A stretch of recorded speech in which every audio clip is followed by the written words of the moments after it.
Hello everyone and welcome to another PvP Spotlight video where we're going to talk about Pokemon that are viable in the Great League for right now, for PvP, and how you should best utilize these Pokemon. And the one that I want to bring up this week is one that I feel is a very high risk but high reward Pokemon, as once you really get used to using it and know the counts for it, it's something that is super viable. We just saw Wadaj use it in this 2024 Play Pokemon series to win the very first regional of this whole year. So let's go ahead and talk about Shadow Dragonite. So Shadow Dragonite is a dragon, so it has a dragon typing, and it also has the flying typing. It evolves from Dratini, which goes to Dragonair and then Dragonite, and Dragonair is also a Pokemon that is viable in Great League, so something to consider whether you want to evolve it all the way up to a Dragonite, which is a lot more frail, or a Dragonair, which has some bulk. But let's go ahead and talk about that Dragonite. So the fast attack that you want to be running on Dragonite is going to be Dragon Breath, which is a one-turn fast move. There is also some merit to maybe running Dragon Tail, which is a 3-turn move, just like the other video that we did with Medicham, we'll talk a little bit about move timing at the end of this video. So if you're confused about the one turn or what these things mean, we will discuss that a little bit later. These are the charge attacks that Dragonite could be learning, and the ones that are starred are the ones that are usually most preferred in this league, and that's going to be Dragon Claw and Superpower. But as you can see, it can learn Outrage, Dragon Pulse, Draco Meteor, Hurricane Return, and Hyper Beam as well. And next to these are also the counts of how long it takes to get to each one of these charge attacks. So Dragon Claw is 12 Dragon Breaths to the first Dragon Claw, also to the second, only 11 for the third, and 12 again for the fourth. And it goes in rotations of 4. So Superpower 14, 13 for the second, 13 for the third, 14 for the fourth, and then as you can see, from there on, if you're using any of these other movesets, this is how long it will take to get to those charge attacks. So what does Shadow Dragonite do well against in the Great League? Well, a lot. Because of its dragon typing, it has positive matchups against ground type Pokemon, fighting, bug, fire, grass, and water type Pokemon. And these are a lot of them that you'll see in Open Great League that Dragonite has a pretty good matchup against. Now there's always some variations to the rules as well. If let's see that the Venusaur will land a Sludge Bomb on the Dragonite, that's obviously going to do a lot of damage. But overall, these matchups are more in favor of the Dragon-type Pokemon. Negative matchups for the Dragonite are going to be Rock-type Pokemon, Fairy, Ice, and also Dragons are weak to other dragons. So there are quite a few that are in the Great League meta that Dragonite does not do well against at all. And because Dragonite is not very bulky, it doesn't have much defense or HP in the Great League, these Pokemon can do a heavy amount of damage to it. There's also some interesting matchups for Dragonite that I want to talk about, the first one being a Spark Lantern. Recently, Lantern got a buff in Spark as its fast attack, and because of this, those matches get incredibly close. It used to be that you needed to land the Thunderbolt from the Lantern to be able to take out the Dragonite, but now even going straight Surf gets you down to about the same amount. It really depends on the IVs of both Pokemon, but while it slightly favors the Dragonite, Lantern really does very well. The second one I want to talk about is Pelipper. Pelipper is able to go toe-to-toe with Dragonite. Just because of a lot of the bulk, the Dragon Claws aren't doing that much from the Dragonite, and also the Pelipper is able to go straight Weather Ball. Again, it slightly favors the Dragonite, but it gets it very, very low, down to like 1 or 2 HP in the even shield scenario. Another flyer that does pretty well against the Dragonite is going to be that Shadow Charizard, or even regular Charizard probably has an even better matchup. And that's because the second charge attack of the Charizard, the Dragon Claws, are super effective against Dragonite.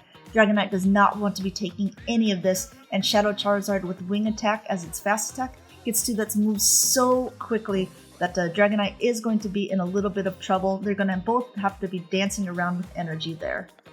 Something that you consistently see most likely in Open Great League or perhaps in Play Pokemon tournaments is Dragonite versus Lickitung. Now, Lickitung has a lot of bulk to it, so it can more easily tank those Dragon Claws, and it can take a superpower, although it is super effective, and it doesn't want to be able to do so.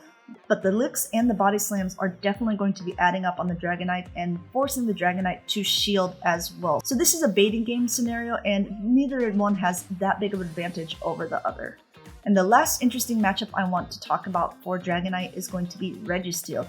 Registeel, because of its steel typing, does not want to be taking those superpowers from the Dragonite, and it can be very decisive in an endgame moment if shields aren't left on the field. Who will be able to get to their charge attacks first to be able to take out the other Pokemon? Now, Dragonite is one of the few Pokemon that's actually viable in all of the different leagues, and these are the IV spreads that you're looking for in each of the different leagues. To be able to see what IVs your Pokemon have, you need to go to the appraisal screen with your team leader, and it will tell you basically in a bar format what your IVs are, and you can kind of see from there. 15 is the highest, so for Master League, obviously, the hundo as we call it, the 15, 15, 15 is what is going to be most preferred there. So I said at the beginning that Dragon Breath is a one-turn fast move, and we're not really going to talk too much about optimal timing because one-turn fast moves will always go through. But what is beneficial to know with these one-turn fast moves, especially for Dragonite, is who wins charge attack priority. And what exactly is charge attack priority? Great question. So, your Pokemon always has a base stat, and it always has a base attack, and then from there, the IVs can determine what its actual attack number is going to be. It's a little bit mathematical, it's not too hard. Basically, Pokemon with a higher attack are going to be the ones that are able to throw their charge attack first. Even if it's the same Pokemon, even if it's a Dragonite versus a Dragonite, whichever Dragonite has the individual higher attack will be the one that throws first.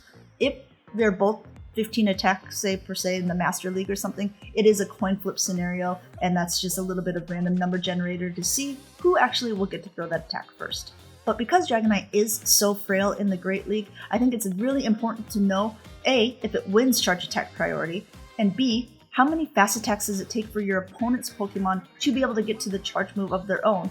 Since we talked about Dragon Breath being a one-turn fast move, you can basically count up until the point that they should get their charge attack and then throw at the exact same time to really optimize your charge attack timing and making sure that they're not getting an extra fast attack through whenever you throw your Dragon Claw or your superpower.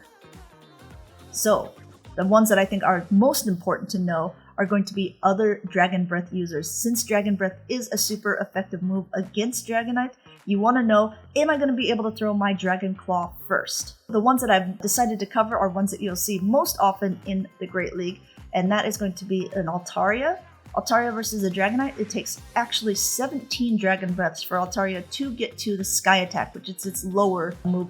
Because it only takes 12 Dragon Breaths for you to get to a Dragon Claw, it's up to you whether you want to count to 17 to be able to throw, because you will be able to throw your attack first, or maybe you even want to throw at 16 Dragon Breaths on the Altaria right before they get to a Sky Attack to see if they want to end up shielding their Pokemon, or maybe you just want to throw it right away, get a shield, and see how it goes from there. It's all up to your individual playstyle, but do keep in mind, like we said, every time you throw a charge attack and your opponent doesn't, they get an extra fast attack throw. So if you do 12 Dragon Breaths and throw your Dragon Claw, the Altaria is able to get an extra Dragon Breath in during that timing. It's maybe not the best for you in that scenario. The second one I want to talk about is going to be Zweilous. Zweilous takes 12 Dragon Breaths to get to a Body Slam, which is the same amount of attacks it takes for you to get to a Dragon Claw, so be mindful of that, but also that you win that charge attack priority.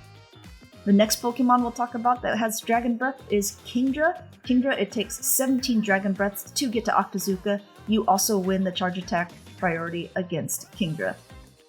No surprise, you also win it against Dragonair.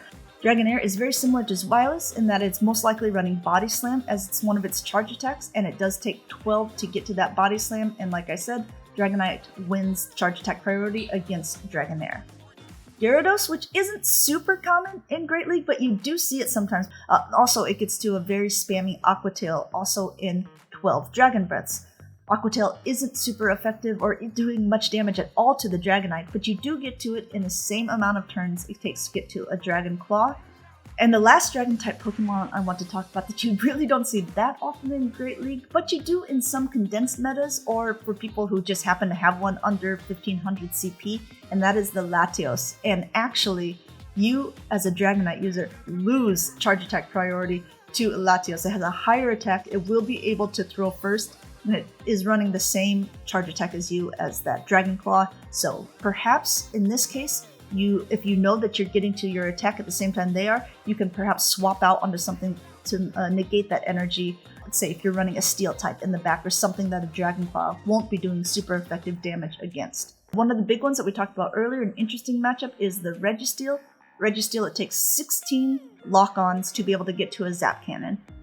Another one-turn fast move is going to be that Lick, and it takes 12 licks to be able to get to a Body Slam. These are some of the Pokemon that you might see in the Great League running Lick as its fast attack. It's going to take 14 Water Guns to be able to get to a Surf.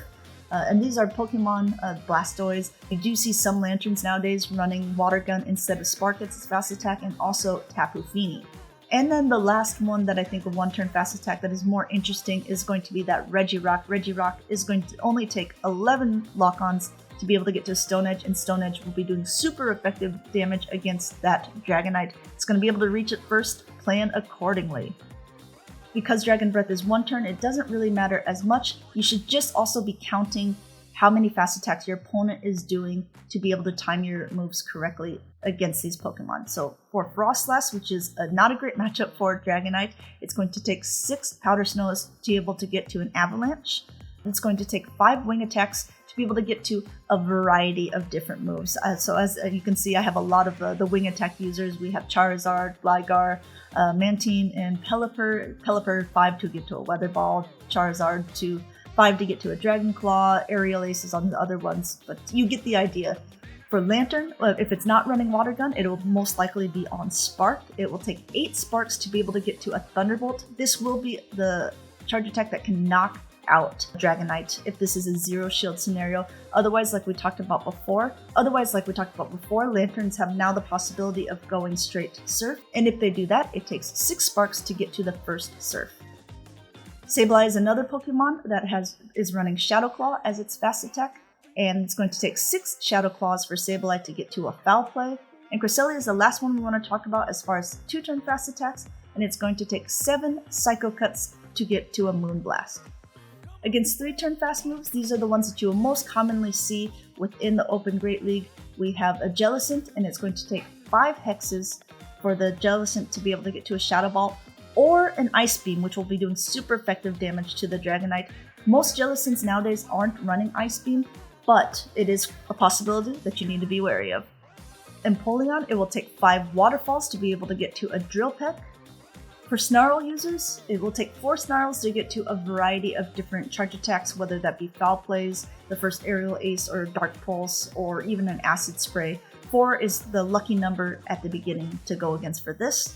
Something to be a little bit wary of are Dragon Tail users, because Dragon Tail is going to be doing super effective damage to you as a Dragon type. And just like with Snarl users, 4 is the magic number that it will take to get to a variety of different charge attacks for these Dragon Tail users, like Dragon Claw or like Aqua Tail.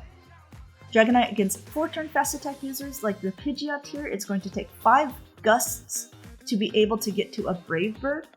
It will take 4 Confusions to get to a variety of different moves here. And again, that's going to be like your V-Creates, your Doom Desires, or your Elemental Punches. For the Volt Switch users, it's going to take 3 Volt Switches to get to a variety of moves, whether that be Thunder Punches, Rock Blasts, or Mirror Shots. And I just wanted to separate out a couple of Volt Switch users because these are Pokemon that will actually win that charge attack priority over your Dragonite. So these Pokemon will be able to throw their attacks first, and that's going to be Vicavolts and also Galvantulas. There's only one 5-turn fast attack in the game, and that is Incinerate, but there are a bunch of Pokemon who are now learning it and can use it. If you see a Talonflame, it is going to take 4 Incinerates to get to a Brave Bird. If you see a Magcargo, first, if it's running Rock Throw, get out of there immediately. If it is running Incinerate, it's going to take 3 of them to get to a Rock Tomb or a Stone Edge. For that new Pokemon Skeledirge, am I saying that right? Skeledirge? It's going to take 3 Incinerates to be able to get to Disarming Voice, which, by the way, is a super effective attack against Dragonite because it is a Fairy-type attack. And it takes 3 Incinerates from a Chandelure to be able to get to a Shadow Ball.